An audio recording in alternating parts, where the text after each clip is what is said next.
Esto no es arte. Es un programa de arte. Artbo 2016. Bienvenidos nuevamente a Esto no es arte, es un programa de arte, una alianza entre Periódico Arteria, Canal Capital y Directo Bogotá, donde les contamos lo que está sucediendo en la Feria Internacional de Arte de Bogotá 2016. Y esto lo hacemos trayendo como invitados a varios de sus más importantes protagonistas.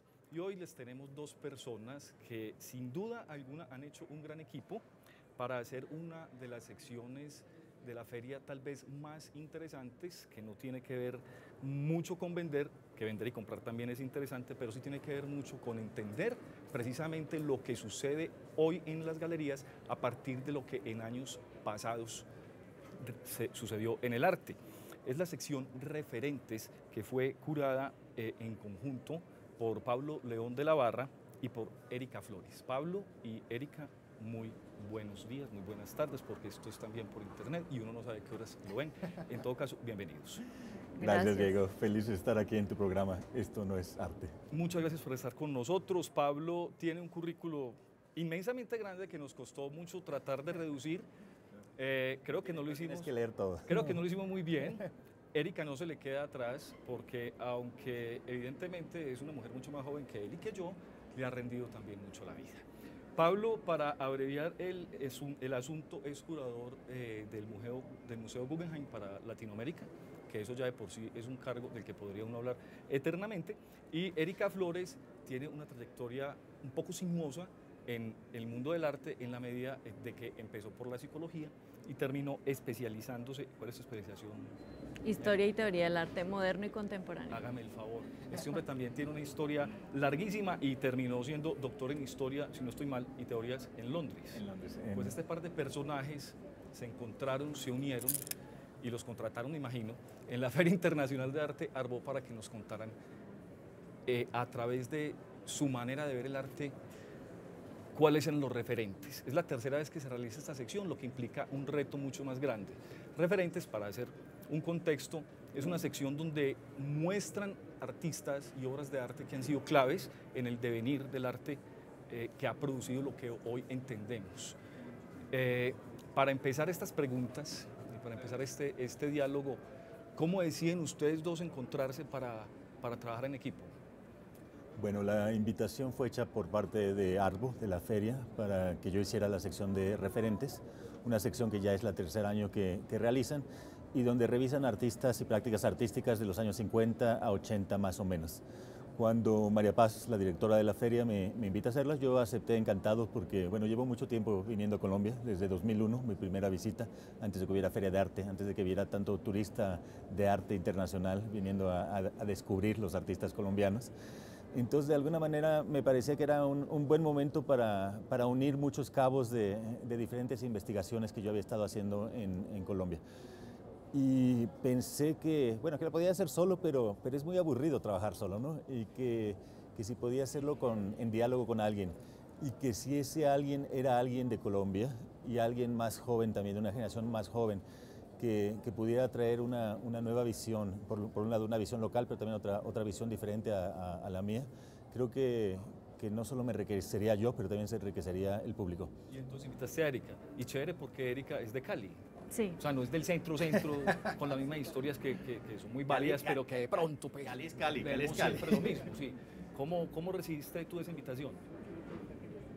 Es un reto, me imagino. Sí, claro. Sí, sobre todo porque yo no me sentía una conocedora erudita de la historia del arte colombiano ni latinoamericano, pero este trabajo me implicó releer y en conversación con Pablo pues fue una experiencia muy enriquecida, nos la tomamos con mucha diversión y como que tratamos de crear algo a partir de la historia distinto que contar la historia tal y como fue. Seguramente les tocó estudiar muchísimo. Y en ese estudiar encontraron que había una cantidad de artistas que eran de Latinoamérica y que no habían estado antes. Entonces, en el tercer año, encontrar gente que sea importante y que no hubiera estado, ¿cómo hicieron? Bueno, para mí un punto de partida importantísimo fue el libro que escribió Álvaro Barrios en 99. Álvaro Barrios, el gran artista colombiano de Barranquilla, que es la historia del arte conceptual en Colombia en los años 70. Y es un libro que me regaló Jaime Cerón la primera vez que yo vine aquí a Colombia en 2001, y que yo leí en ese entonces y que me influenció en aquel entonces y que había dejado olvidado ahí en las repisas de libros. Y cuando me invitaron a hacer esto, bueno, lo saqué otra vez del librero y me acordé de todas esas... ¿Cómo se llama el libro? Se llama Orígenes del arte conceptual en Colombia. Orígenes del arte conceptual en Colombia. Y creo que eso fue un punto importante de partida para los dos, ¿no? Otro fue, bueno, nos pusimos a leer documentos de la historia de Colombia de la época, mucho para entender cómo se entendía el arte en ese entonces y cuáles eran los diálogos o los discursos o las preocupaciones. ¿Qué se discutía en ese entonces? ¿Y hubo un salto muy grande entre ese momento del que están narrando al de ahora o la cosa fue subiendo en una curva no muy pronunciada? ¿Cómo así? ¿Entre qué momento y qué momento? Entre los 50 y los 80, que son los referentes. Ah, al día no, de hoy, sí. que uno va a ver lo que ustedes nos están mostrando, ¿eso es un salto radical o fue suavecito? Yo diría que paulatino, no es tan radical. Sí, pero había actos radicales, ¿no? Y creo que algunos de esos actos radicales aparecen en la exposición, ¿no? Por ejemplo, Antonio Caro, que hace la obra Defiende su talento, donde una obra que él hizo, que era una obra conceptual para un salón nacional, fue rechazada porque el jurado no la entendía, porque no era pintura, no era escultura. Entonces, bueno, él va, defiende su talento y le da una cachetada a uno de los miembros del jurado, ¿no? Muy famoso, que por ahí debe estar. Sí, entonces, ¿sí? Sí, claro. Luego nos dices quién es. Sí. Entonces, bueno, creo que mucha de lo que hicimos con el trabajo fue darnos cuenta que en ese entonces no había todavía cómo nombrar mucho de lo que estaba aconteciendo, ¿no? O sea, la gente no sabía muy bien lo que estaba pasando. No, los críticos de arte y el público en general y los que escribían para prensa no tenían como los nombres o las herramientas conceptuales para entender eso que estaba pasando en ese momento. Por ejemplo, no sé, algún artista como Álvaro Barrios o Bernardo Salcedo, por ejemplo, se presentaban a un certamen, a un Salón Nacional de Artistas, a un premio, lo que sea, y el público los rechazaba porque no era ni pintura, ni escultura, O sea, ni los medios clásicos. El tipo llegaba con un cómic casi y el otro ya con unas manos en unas cajas. Sí, y eso... y para los críticos eso no era nada, Ahora, o era un chiste. Imagínate para el público, si para los críticos eso no era nada. Entonces, esta dificultad para ponerle nombre a la novedad es lo que motivó esta exposición. Okay. Nosotros creamos una ficción de una reunión de críticos de arte en los años 80 que se reúne a tratar de crear nuevos nombres y nuevas categorías para nombrar el arte latinoamericano de esas décadas. O sea, hay un salto en el tiempo ficticio. ¿Dónde se reunieron esos críticos? En Tocancipá. En Tocancipá. Okay. Es una asamblea de críticos de arte en Tocancipá en 1989. Okay. Entonces, bueno, a partir de esta asamblea ficticia, nosotros creamos esta exposición ficticia que ellos iban a curar, que nunca aconteció.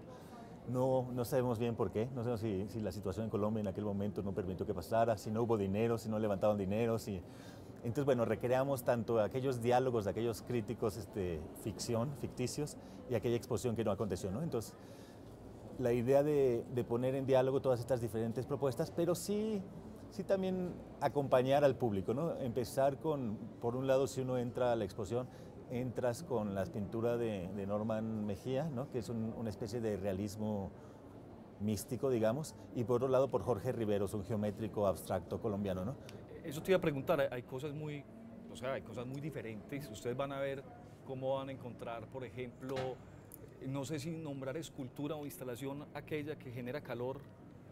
Eso es escultura, ¿no? Ajá, Eso es escultura. Una escultura, se llama Vagina Caliente, Hot Vagina. Yo no lo dije. Y la obra es de Miguel Ángel, bueno, es el nombre Sí. científico de las cosas, ¿no? Okay. Es una obra de Miguel Ángel Cárdenas, un artista colombiano que se autoexilió en los años 60, mucho por no poder lidiar con la homofobia machista de la sociedad colombiana de aquel entonces, y en Ámsterdam desarrolla toda esta obra que por un lado es una abstracción minimal, pop, increíble, pero cargada de temas sexuales, ¿no? Bueno, y también hay también un poco de temas sexuales, porque hay una serie de fotografías que tiene que ver con las fotos, tal vez me vas a corregir, de Miguel Ángel Rojas, pero también hay una persona que no recuerdo Paz el nombre. Errázuriz. Sí, es que no es que De no Chile. recuerde, sino que es un nombre bastante... Sí. Por favor, repítelo. Paz Errázuriz. ¿Y qué muestra Errázuriz? La artista chilena Sí. hace una serie de fotografías como de momentos íntimos y cotidianos de travestis en la época de la dictadura de Chile. Es muy bella, es una serie muy bella. Y de eso verdad está que vale en la pena. diálogo con la obra del maestro Miguel Ángel Rojas, una serie poco conocida de él que se llama La Esquina Rosa, y bueno, y muestra una esquina de Bogotá de diversión, de libertinaje, donde bueno, la gente ligaba, había prostitución, bueno, la gente la pasaba chévere, ¿no? Entonces, un poco demostrar cómo el arte era también esta herramienta de liberación, pero lo unimos mucho a obras tempranas de Botero. Hay un desnudo de Botero, hay un desnudo de Caballero, demostrar que esa relación del cuerpo y de la sensualidad ya estaba presente y ha estado siempre muy presente en el arte colombiano, ¿no? Hay una cosa que llama la atención y es que uno siempre piensa que los referentes están muertos, ¿cierto? ¿No han oído eso que a la gente le hacen los homenajes ya cuando desaparecimos? O al contrario, que nunca mueren. Son Exactamente, zombies. Son exactamente. zombies operando en las generaciones Hay posteriores. otros que nunca mueren, pero el caso de Antonio Caro, que nunca había estado, y él lo comentaba pues de manera jocosa también, como es él que nunca había estado en los referentes y ahora está, y ayer estaba en el día de la inauguración feliz pintando. El hecho de que existan referentes vivos, ¿qué implica eso? Bueno, por una parte creo que reconocer el trabajo y el talento de alguien que ha estado dándole por años y trabajando mucho antes de que nosotros llegáramos y empezamos a trabajar en este mundo del arte, ¿no? Pero también reconocer la influencia que tiene y han tenido a las generaciones que están trabajando hoy, ¿no? Esto quiere decir que el arte contemporáneo no surgió de la nada, como a veces la gente quiere creer, ¿no? A veces alguien ve algo en un museo y dice, ¿esto qué es? Lo podría hacer cualquiera, pero que hay una historia, que hay gente que ha estado trabajando y creando referentes para que los artistas de hoy puedan también hacer lo que hacen, ¿no? Pero para mí también es indiferente si el artista está vivo o muerto, porque lo que importa es la obra, ¿no? Más que la biografía del artista, es como cómo la obra opera en nosotros. Pero usted no cree... Pero yo diría que... Ahí se puso bueno, a ver, diga. Perdón. No, que me parece, sí, por un lado sí lo que dices, pero por otro es un honor para nosotros poder trabajar con artistas que todavía están vivos, o sea, Claro. poder Sí, estar ahí, claro. hacer algo con... Eso les iba a decir, no solo para ustedes, sino para la gente que está viendo esta exposición, porque ver pintar a Antonio Caro, por ejemplo, o ver caminar por ahí a Álvaro Barrios o a Miguel Ángel Rojas, y uno dice, caramba, es que este señor está vivo y yo puedo hablar con él. Eso también implica algo, por ejemplo, para los jóvenes que están estudiando o que quieren estudiar esto, o eso es indiferente también. Para mí sí. Yo hablo con la obra, el artista es otra cosa. Y yo hablo con el artista. Okay. Para mí yo adoro trabajar y repensar con el artista. Entonces, bueno, son dos aproximaciones diferentes y creo que eso es parte del enriquecimiento de haber trabajado juntos, ¿no? Ustedes vieron referentes, y vieron referentes de Latinoamérica, y vieron referentes de Colombia. Y entonces, Pablo decía que antes de que vinieran a descubrirnos, ¿cierto? Hace 10 años, ¿cómo ven ustedes el momento? Porque aquí se habla mucho de todo, pero yo creo que nos pasa como siempre que la gente que está ligada a la difusión de los eventos pues no tiene los elementos suficientes para entender el momento y escasamente alcanza a decir que estas cosas suceden. Entonces aquí se ha hablado del boom, que ya no hay boom, que sí hay boom, que pasó, que no pasó, que bueno, ¿cierto? Pero personalmente yo creo que ya pasó. Yo creo que nunca hubo y yo creo que siempre ha sido una lucha de mucha gente que está metida en este medio. Después de hacer todo este recorrido histórico, ¿ustedes cómo ven el asunto en Colombia? Ahorita. Sí, hoy. No, yo sí creo que hay un boom. Ah, sí, vea. Yo no sé cómo lo ve Pablo, pero... Yo digo que no hay boom. Bueno, Pablo y yo No. nos pusimos de acuerdo, para nada nos pusimos de acuerdo. Es decir, es mera casualidad, ¿no? No, a mí me parece que sí han habido muchas exposiciones sobre fenómenos que surgieron en Colombia, que ayudan a reinterpretar el arte latinoamericano, y estas exposiciones han sido en museos extranjeros y yo sí siento que hay una mirada interesada en qué está pasando aquí. Qué tanto dure, qué tanto es real, no sé, pero que está pasando algo de la mirada externa hacia acá, yo sí creo, pero no sé. Bueno, no, yo por lo que digo es que no hay boom, es porque de pronto se empezó a hablar de Colombia afuera de Colombia, y lo digo yo porque yo trabajo fuera, trabajo en Nueva York, y de pronto era como si la gente hubiera descubierto Colombia, ¿no? Y como si hubieran abierto una caja de zapatos y aparecido todo este mundo, o uno se metía detrás de la cascada y apareciera el Dorado, allí esperando a ser descubierto. Y creo que sí tiene que ver con el hecho de que, bueno, que yo llevo mucho tiempo viniendo a Colombia y que me doy cuenta de que es una escena que ya estaba madura desde hace mucho, ¿no? O sea, que hay artistas que llevan años trabajando y que se han hecho cosas interesantísimas, y que mucho del resultado de lo que vemos ahora es por aquel trabajo que se hizo antes, ¿no? O sea, tú piensas en Cali, lo que han hecho gente como Miguel González, como Oscar Muñoz, ¿no? O sea, hay referencias y hay trabajo que se ha hecho, ¿no? Entonces, ¿ustedes creen que lo que ustedes hicieron para nosotros, los que estamos visitando esta feria, nos ayuda a entender, como les dije yo al principio a las personas, lo que está pasando en las galerías, o eso me lo inventé? ¿Eso es una explicación? Sí, pero yo creo que requiere como un trabajo arduo del espectador también, como de establecer esas conexiones, pero la idea es que sí. Yo creo que a nivel mundial es un fenómeno que se ha estado dando en las ferias en los últimos, digamos, 5 años, donde la feria misma se preocupa por educar al visitante y al espectador o acompañarlo, ¿no? Entonces, que no solamente hay gente que no viene a comprar, ¿no? Y que muchas veces cuando uno va de galería en galería, bueno, es como una abejita picando flores, ¿no? Ves algo, recoges algo de acá, llevas a otro, pero bueno, uno va armando a partir de esas conexiones, ¿no? Entonces, el invitar a gente que acompañe las visitas, a gente que cure secciones, ayudan un poco a crear esa relación con el público, ¿no? Entonces, de alguna manera, le das contenido, o le damos a través de propuestas curatoriales diferentes contenidos a la feria que obviamente la enriquecen, ¿no? Erika, ¿cómo es trabajar en Cali? ¿Cómo es trabajar en Cali? Sí, pues Cali es una ciudad que ha tenido mucho movimiento, siempre, que ha tenido un cuento alrededor del cine, por ejemplo, que alrededor de las artes también ha tenido unos referentes muy importantes, pero que como las ciudades que no son capital de los países latinoamericanos, pues siempre están como ahí, ¿no? Como que algo como que les pesa un poco cierto lastre de no estar, de no tener el Congreso ahí. Pues yo creo que depende mucho de la década. O sea, por ejemplo, era muy distinto trabajar en los 70, en los 90 y ahora. En los 90 tenemos, por ejemplo, el referente de Elena Producciones, que ellos hicieron muchísimo en crear una escena en Cali sin cero apoyo institucional, cuando en Cali era un desierto realmente. Y después que viene Lugar a Dudas en 2005, ya se crea una plataforma, ya hay becas para artistas, ya hay un montón de escena de dónde agarrarse, aunque sea muy precaria, hay de dónde agarrarse. Entonces, no es tan periferia, o sea, es periferia, pero a la vez el hecho de que esté Lugar a Dudas ahí y ha creado como también, mucha... ¿no? Viene feria. Sí, tienen algo. Tiene Sí. una feria. Es periferia, pero es su centro, ¿no?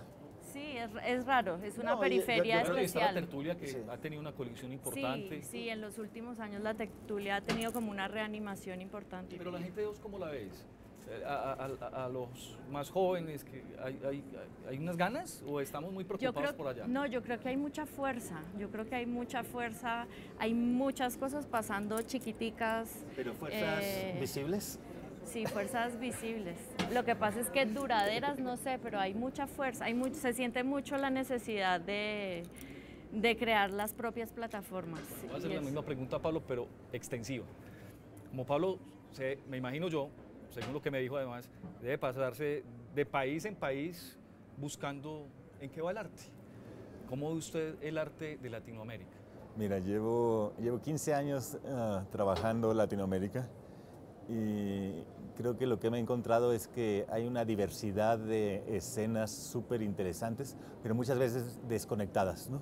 Entonces, mucha de mi labor como curador y ahora en los últimos 3 años que trabajo desde el Guggenheim en Nueva York ha sido crear conexiones entre estas diferentes escenas, entre diferentes generaciones, para que pueda haber lazos comunicantes, ¿no? Entonces creo que es parte de nuestra labor como curadores, ¿no? ¿Pero lo ves con empuje o está un poquito desarticulado? Lo veo con empuje y creo que hay, bueno, como decías tú, hay fuerzas, ¿no? Hay fuerzas que ya no podemos hablar de que solamente está sucediendo en México y en Sao Paulo, ¿no? Sino que hay cosas sucediendo en Bogotá, hay cosas en Cali, hay cosas en Quito, hay cosas en Lima. Lima está súper activa, en Río de Janeiro, en Chile, en Buenos Aires, en Rosario, el Caribe hay una intensidad de cosas. Entonces, bueno, muchas veces lo que falta es nada más como ese último detonador, ¿no?